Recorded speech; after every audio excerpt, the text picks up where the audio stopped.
بسم اللہ الرحمن الرحیم عن ابی ہریرہ رضی اللہ تعالی عنہ قال قال رسول اللہ صلی اللہ علیہ وسلم اکمل المؤمنین ایمانا احسنهم خلقا۔ ترجمہ، حضرت ابو ہریرہ رضی اللہ تعالیٰ عنہ سے روایت ہے کہ رسول اللہ صلی اللہ علیہ وسلم نے فرمایا، مسلمانوں میں زیادہ کامل ایمان اس کا ہے جس کے اخلاق زیادہ اچھے ہیں۔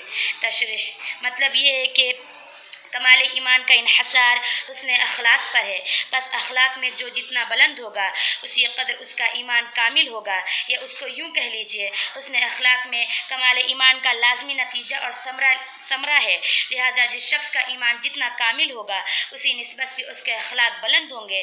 یہ نہیں ہو سکتا کسی شخص کو ایمان کی حقیقت تو نصیب ہو لیکن اس کے اخلاق نہ اچھے ہوں۔ بحوالہ معروف الحدیث، جلد نمبر 1، صفحہ نمبر 98۔